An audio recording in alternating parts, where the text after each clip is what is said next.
WWE Elite line, I haven't really ever looked at these backdrops that come with the majority of the figures. I think there have been various things like the boiler room or the audience, or I don't even know, different pictures that they put behind with the stands.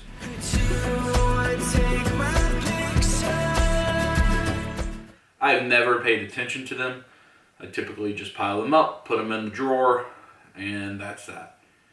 However, my boy, unidentified madman, picked me up several of these Elite 54 series. I think that's the newest series that's out right now from Mattel. And as I was opening them, I noticed really how cool this art that they had put on the cards for behind the figures is. So I picked up the rest of the line, and I thought I could do a review of them, give you a look at some of these. I've also included the Toys-R-Us Exclusive Virgil figure as well. And I think that this is a pretty cool set, and I want you to get an idea of what they come with, what the art looks like, see if it's a set you'd be interested in picking up for yourself.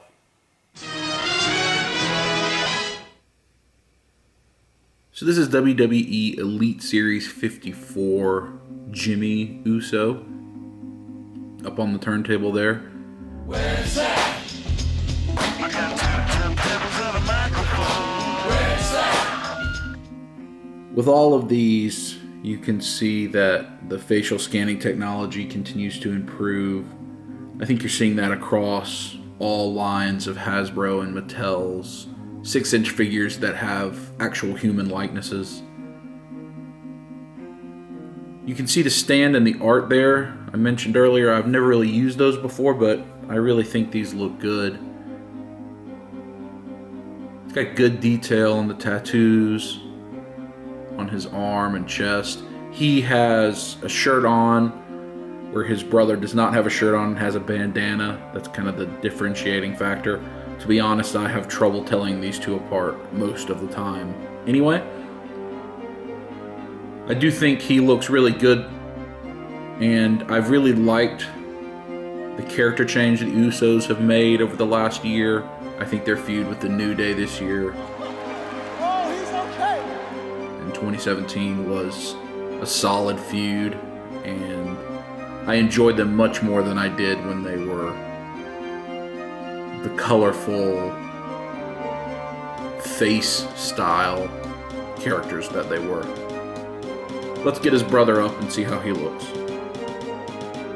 Alright, so here's Jey Uso. Again, very similar to Jimmy. He doesn't have a shirt.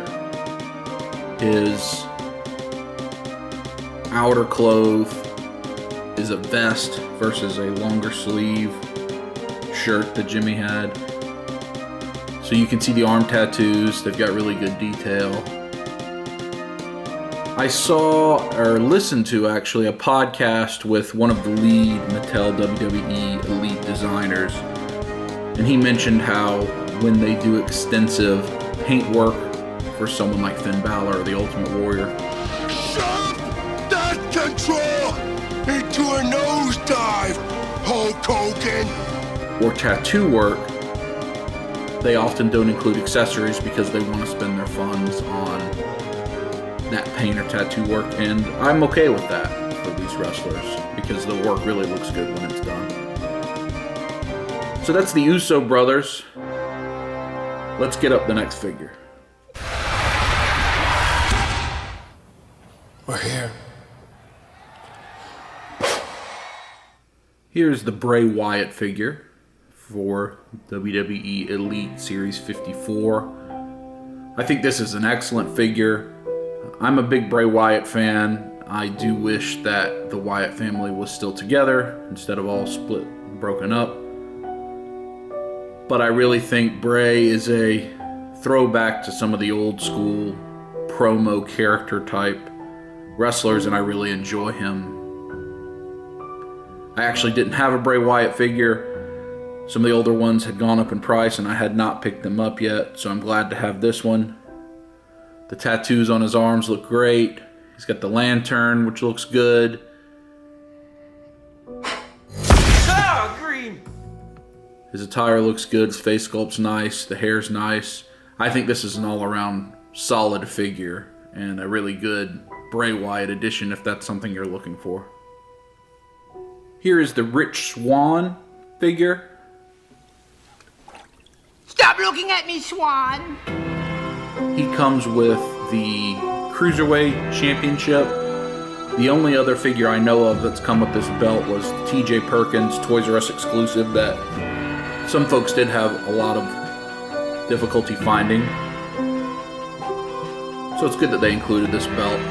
However, while his coat, you can see there's really cool, the detail with the wings. Take these broken wings! And if you can see on his hips, there's a wing feature.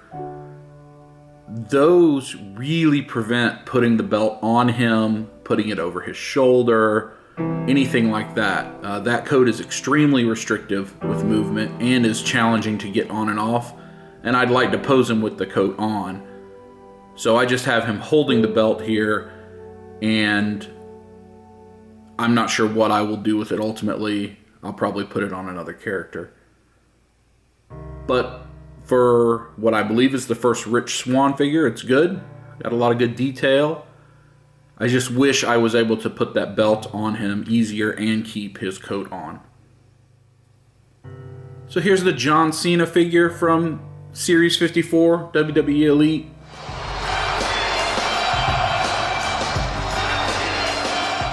I'm not a big John Cena fan in terms of his character in wrestling.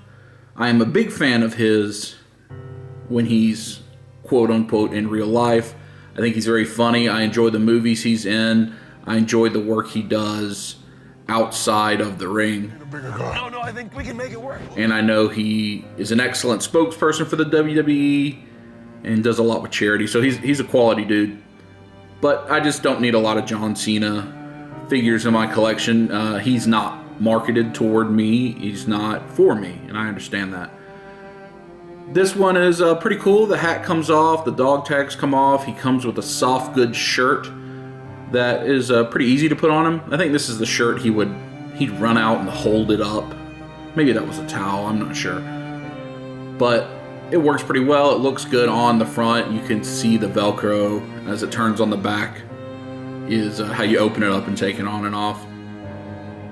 Overall, pretty good figure if you need a John Cena. I don't think I had a John Cena in my collection. If I did, it was only one. So, a good pickup. I'm sure he'll go down as one of the most important figures, personalities in wrestling history, and he certainly made a lot of money for the company. So, a good one to have in the collection. And I think this one captures all the things that are John Cena pretty well. Okay, the final figure from Series 54 that I'm going to look at today is the Charlotte Flair figure. This is probably my favorite of this line, also was the one I was looking forward to the most. Because I only collect the Elite line, I am missing quite a few of the female wrestlers. And this is the first Charlotte Flair Elite, I believe. I know that the basic line are very similar, have the same articulation, but I just don't think the face sculpts and the accessories look as good. I love it that she has a soft goods robe. She can go alongside her father's Defining Moments figure or fit in with the other female Elite characters. I really like Charlotte Flair being from the south of the southern part of the United States.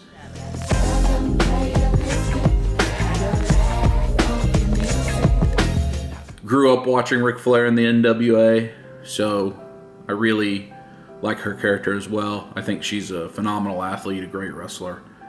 I'm really pleased to have this figure in my collection. As she turns there, you can see they even have the Flair decoration on the back of the robe, which I think is a nice touch. This is a really solid figure. If you're a fan of the current product, you can see how well the ladies are producing. They often have the best matches every week. So glad to add this to the collection. Alright, so the last figure we're going to look at today is this Virgil figure. It was a Toys-R-Us exclusive. I think it came out in December 2017. Again, shout out to my boy, Unidentified Madman, who picked this up for me and most of the Elite 54 line. I'm really glad to have this to the collection. I do not have an IRS. I do not have a $1 Million Man figure yet in the Elite line. I know there was an Elite IRS, I just haven't picked it up. I think the Elite $1 Million Man figures are quite old. I believe Ted DiBiase was one of the claimants in the lawsuit against WWE around CTE. So it's possible that they did not make an Elite figure for a long period of time. However, he is in the new basic line that came out with the Build a Howard Finkel set. So perhaps we'll get a new Elite Ted DiBiase soon. I think one of the greatest things about this Virgil figure is it comes with his convention sign. Virgil, WWE Superstar, you see there on the left. That is very funny to me. There's a meme out there of Virgil at various Comic-Cons and things like that with his convention sign, and he often doesn't have a lot of attendees. I would love to go see Virgil, get an autograph, meet him, take a picture. So if I ever encounter him at a con I'm at, I will do it. I do have a folding chair and a table that have come with various other collections I've picked up. So I think I'm going to pose him sitting at his convention table with his sign in front of him. I think that'll be a fun way to pose him. But if you look at the figure, he's got nice paint. He's got his kind of tuxedo there. And I really think it's a good figure. So if you can find one at a Toys-R-Us, usually the Toys-R-Us exclusives aren't too terribly difficult to find, I would pick him up.